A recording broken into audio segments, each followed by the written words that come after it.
So have you read Purple Cow? Yes. It's a mandatory read. If you haven't bought it, it's about this thick. You can read in about 15 minutes, and it's worth your time. It's dated, but he basically calls I think it was written in 2000, and he basically just called what happened between now and 2000. So the short story in the Purple Cow is, and he starts the book off like this. You know, these guys are up from Utah. I don't know if you have cows in Utah out there. There are. So the last time you were driving on vacation, I don't know, with the wife and kids, and you drive past, you have young kids, right, Toby? Yeah. So you pass a herd of cows. You may go, hey, look, kiddies, look at the cows, right? Something to talk about for a second. Maybe the second field, we've already lost interest, right? And the third, they're already back on their iPhone, right? And so, but if you had stopped and saw a purple cow, or if you saw a purple cow, you better believe you'd be stopping on the highway, right? You'd be taking a picture with the family. It's something that causes you to go, what was that? And so this is the vision of what Seth Godin talks about, is to create something truly unique, truly remarkable, that you're going to cause someone to turn their head and join you. And that's what we're going to talk about here, some specific examples of what does that look like in trucking, which is easier said than done when a lot of us here are offering jobs that look very similar to the guys next door. So I'm prove to you that it can be done. It's not just the marketing stuff. So this is a nod to a lot of people know our good friend Jeremy Rail, who we worked with for a long time. The man was a visionary that he was willing to work with us and create this unique message. That this was 3 years old now, and actually still going strong, but we're working. That's kind of how things is, 3 years, and that's kind of its shelf life. But 3 years ago, Miss Carrie Murphy was on the phones working this unique purple cow, and this caused heads to turn. This was a guaranteed package that he's willing to stay behind, saying, and again, we're thinking about dedicated Dan, this is who we're going after, someone who valued consistency, someone who wanted to know what they're making every week and when they were getting home every weekend.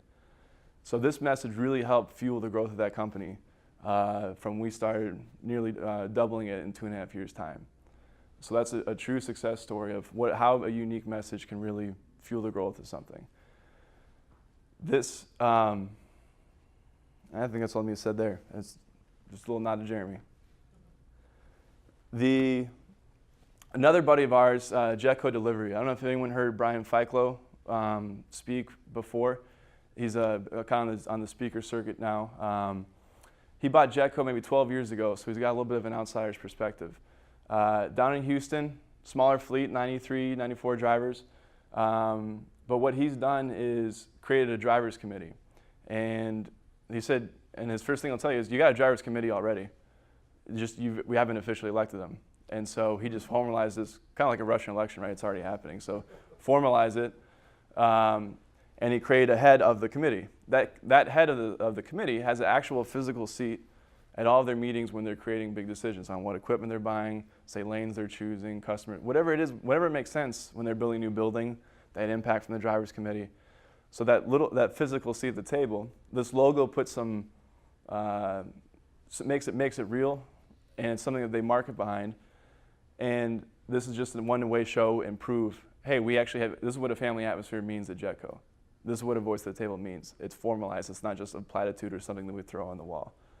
And they're also very proud of that they don't have any silos. And if you can see here, these folks with yellow vests on, those are drivers actually intermingling with dispatch. And so there's a lot of customers we have where it's the driver's wall. It's locked on the inside. They can't get in unless someone helps them. It's just you're like cattle. It's dehumanizing. So they can walk in, talk with the driver manager whenever they want, before their load, after load, doesn't matter. So another friend of ours down in Tulsa, Melton Truck Lines, they have about 1,000 or so, a couple thousand flatbedders, tough job. Something they focus on is keeping it visual. So we have a whole presentation due on Thursday. It's all about how to craft an ad.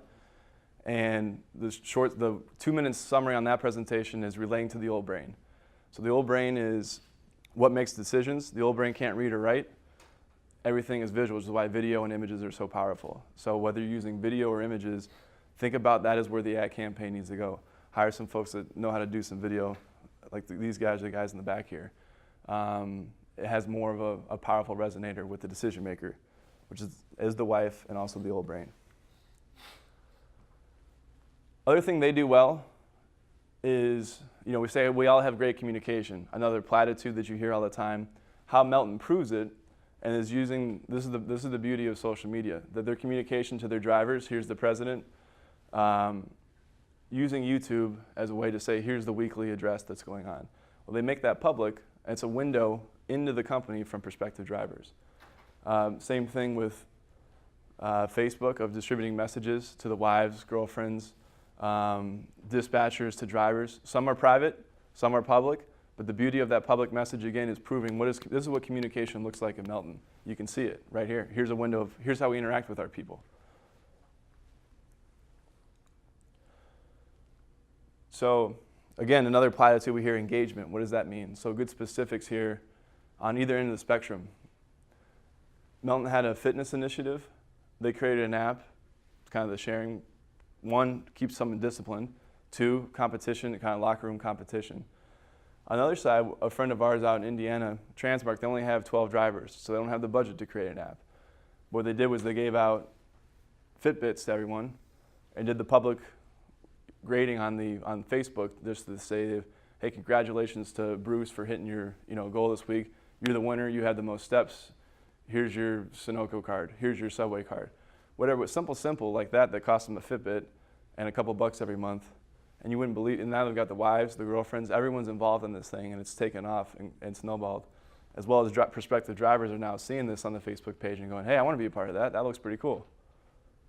So the simple thing that was just, they thought it was a health initiative. I think they got a couple bucks from their health insurance company, turned into a recruiting tool for them.